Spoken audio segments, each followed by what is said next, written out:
Hello and welcome to NDTV 24/7. I'm Rohit Wellington. Let's begin with our top story. The European Union's reluctance in accepting Indian-made vaccines for its vaccination passport has triggered a face-off with New Delhi. Sources in the Foreign Ministry have said that India will begin a reciprocal policy when it comes to exemption from quarantine.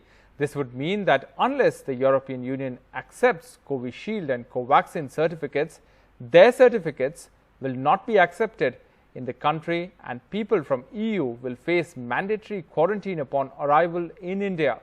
European Union has been told that Covishield and Covaxin must be notified in its digital COVID certificate. That's what sources have said. Now, the other vaccine focus on this bulletin is the welcome news. The US's National Institute of Health has said that India's Covaxin, developed by Bharat Biotech, effectively neutralizes both alpha and delta variants of coronavirus. The NIH said that results of 2 studies of blood serum from people who had received Covaxin suggest that the vaccine generates antibodies effectively to neutralize B.1.1.7, that's the alpha variant, and B.1.617, that's the delta variant of SARS-CoV-2, first identified in UK and India, respectively. And after the huge controversy over Brazil deciding to cancel the $324 million deal for supply of Covaxin, its India-based manufacturer Bharat Biotech has said that there is no wrongdoing on its part. For Brazil's President Jair Bolsonaro, a $324 million contract to buy COVID vaccine from India's Bharat Biotech has turned into a huge controversy that is threatening to rock his government. Even as the deal to buy 20 million doses of Covaxin is suspended, Bharat Biotech has said the procurement process was misrepresented and there was no wrongdoing. In a statement, the Hyderabad-based company said they had followed a widely accepted, well-established, step-by-step procedure over 8 months for contracts and regulatory approvals with Brazil.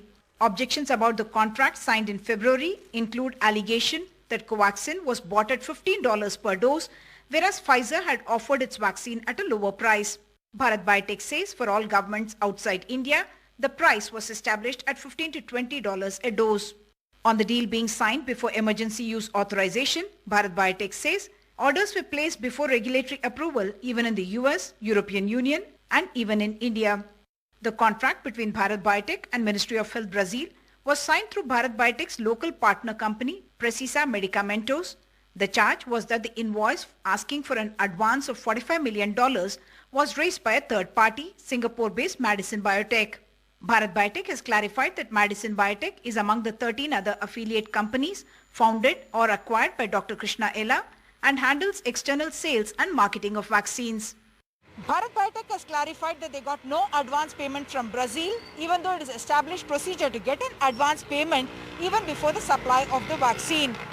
They point out that Bharat Biotech is already being exported to several countries. They have emergency use authorization in 16 countries and the process is underway in another 50. With Arvind Gunashekar in Delhi, in Hyderabad, with camera person Nagraju, Uma Sudhir, NDTV. Now, after the high of 21st of June, daily jabs have fallen across the country. In fact, stocks are running short in many states. On Wednesday, many centers had run out of doses. The central government says that more vaccine stocks will be sent this week. These empty vaccination centers in 2 of India's biggest states, Uttar Pradesh and Bihar, raise crucial questions on India's vaccination drive. In Uttar Pradesh's Noida, all 34 government vaccination centers remained shut for the second consecutive day.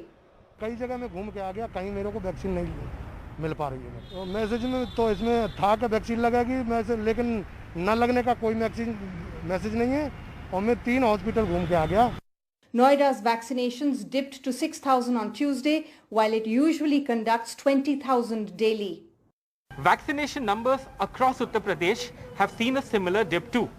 They've gone from a record 8.5 lakh plus jabs on the 24th of June to just 1.8 lakh vaccinations on the 29th. Is India's most populous state conserving its vaccines? In Patna, vaccinations have dipped from 76,000 on the 25th of June to 21,000 on Tuesday. Most of the government's 160 centers have run out of doses. कुछ inquiry नहीं दे रहे। मैं 2 बार actually I हूँ, ये second time है मेरा, तो inquiry नहीं दी जा रही कि कब तक वैक्सीन होगा ओपन, कब तक मुझे लगेगी वैक्सीन, तो कुछ ऐसा नॉलेज है नहीं। Officials in Uttar Pradesh, however, claim the pace will pick up. कल जो है कुछ कम टीके लगे हैं, परंतु ये जो जून का उत्तर प्रदेश सरकार ने लक्ष्य रखा था कि पूरे जून के महीने में 1 करोड़ टीके लगाए जाएंगे, वो लक्ष्य हम 24 जून को ही प्राप्त कर चुके हैं और तेजी से कैपेसिटी जो क्षमता है उसको बढ़ाया जा रहा है और 8 से 10 लाख प्रतिदिन टीके लगाने की क्षमता की जा रही है और जुलाई में इसे बढ़ाकर 10 से 12 लाख टीके किए जाने का प्रयास किया जा रहा है। It is unclear how.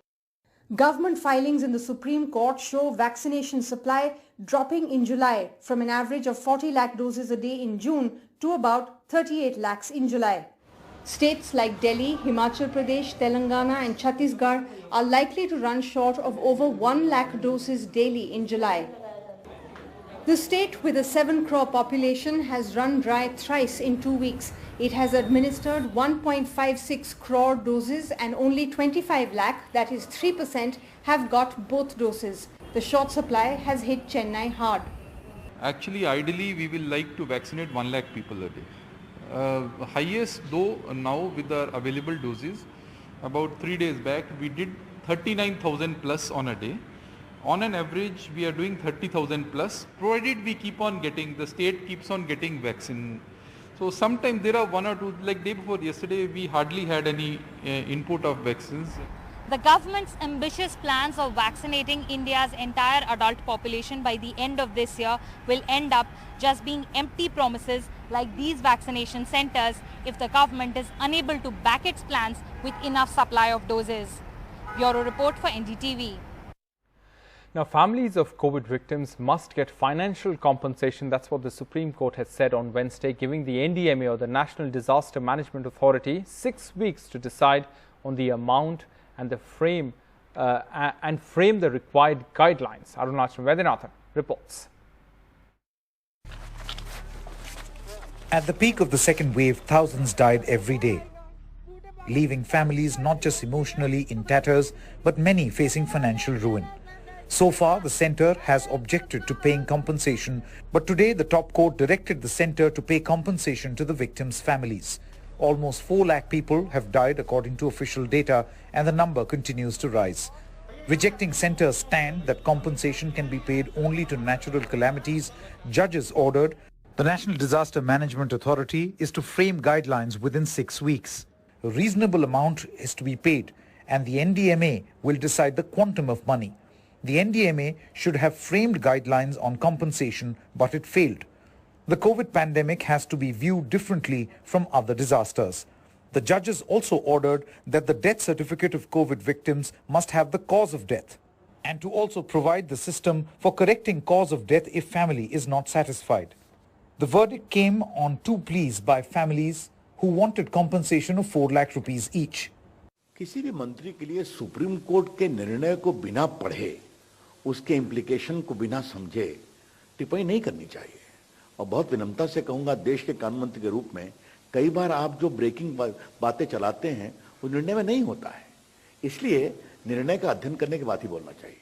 Court ने यह मुआवजा राशि तय करने के लिए एनडीआरएफ को 6 वीक्स का टाइम दिया है, जिसमें कि वह एक पॉलिसी, एक गाइडलाइंस बनाएगा जिसमें कि मुआवजा राशि के साथ साथ कैसे कैसे मुआवजा राशि का भुगतान किया जाए, यह डिसाइड किया जाएगा। There are almost 4 lakh COVID deaths and counting, and even earlier numbers could be revised upwards as many deaths have been missed as seen in few states. Now the question is, who will pay the compensation and how much? That's the key. In New Delhi, Arunachalam Vaidyanathan, NDTV. Punjab Congress leader Navjot Sidhu, whose long-standing feud with Chief Minister Amrinder Singh has contributed hugely to the crisis in the party's state unit, met Rahul Gandhi at his home in Delhi on Wednesday. The meeting took place just a day after the former Congress chief declared that he had no meeting scheduled with Sidhu. Now, earlier on Wednesday, Mr. Sidhu met Priyanka Gandhi Vadra, for a 4-hour discussion. While the details of their talks are not known, Mr. Sidhu tweeted this picture. In some other news, a village in Haryana where Supreme Court had refused to stay the demolition of around 10,000 illegally constructed houses witnessed clashes between protesters and police on Wednesday as hundreds gathered amid fears of losing their homes.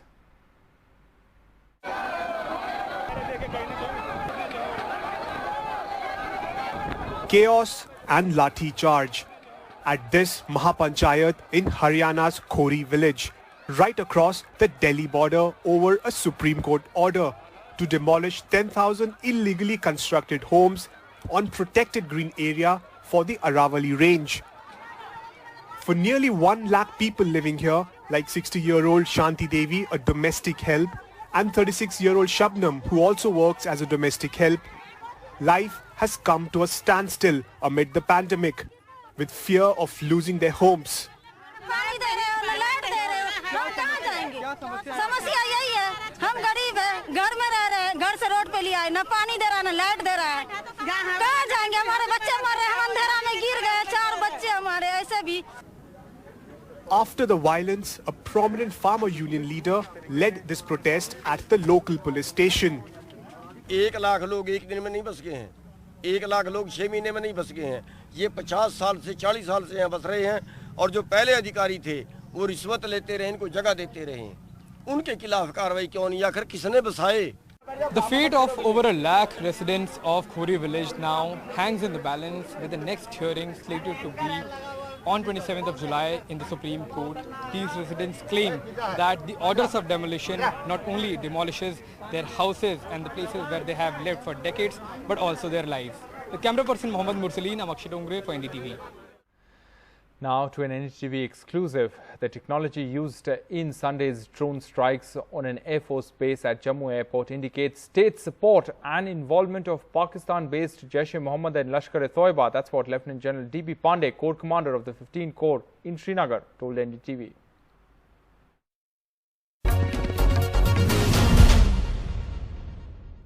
So how serious is the threat of the drone strike in your area of responsibility? Obviously, it's a concern for everyone. How do you view this new threat which has emerged? We are well aware that these assets, the technology to support drone warfare, it cannot be just made on the roadside. These are state-supported systems. These technologies are available with the state systems, and this support which is there of state sponsors are definitely with Jaish and Lashkar. General, is it your belief that this is an attempt to disrupt the peace that you spoke about along the LOC? So this is the next level in which there is a greater deniability. There is a attempt to say that this is possibly internal and such like things. But we know where the idea is coming from, where the support mechanisms are coming out. We need to keep this watch on, and we need to hold them responsible.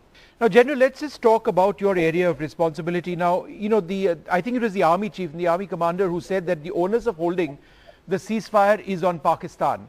Thus far, do you believe that that ceasefire is holding, that there may be some forces which may be beyond the Pakistan Army which are doing this drone business?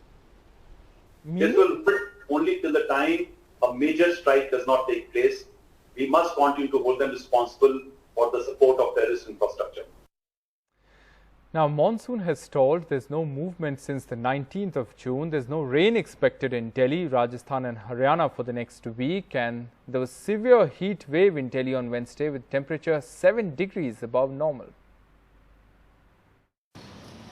The monsoon is not expected to reach Delhi and much of Haryana, Punjab and Rajasthan for at least the next 6 to 7 days. While overall the monsoon is 13% above normal so far, the monsoon has been stuck for 10 days and will remain so for the next 7 days. But officials play down the impact on crops. There is some kind of concern over this region because certainly this will have the certain impact of the crops, but still in long-term impact may not be there because In this area, already we have got good rainfall activity because of the western disturbances. However, dry, low-level winds from Pakistan are causing a heat wave. And across the country, in smaller pockets, the monsoon deficit is reaching worrying levels. Kerala, where the monsoon hit first, is 36% less than average. In Delhi, it's 52% and yet to hit, with Ladakh at 80% and parts of Jammu and Kashmir 48% deficit. This is Divya Wadhwa for NDTV. And finally, Tulsi Kumari, an 11-year-old mango vendor from Jharkhand's Jamshedpur, recently fulfilled her dream of buying a new smartphone to attend online classes by selling a dozen mangoes for 10,000 rupees each. The miracle happened after Ameya Hite, a Mumbai-based businessman, came to know about Tulsi's struggles and decided to further her determination to study by buying 12 mangoes at 10,000 rupees each.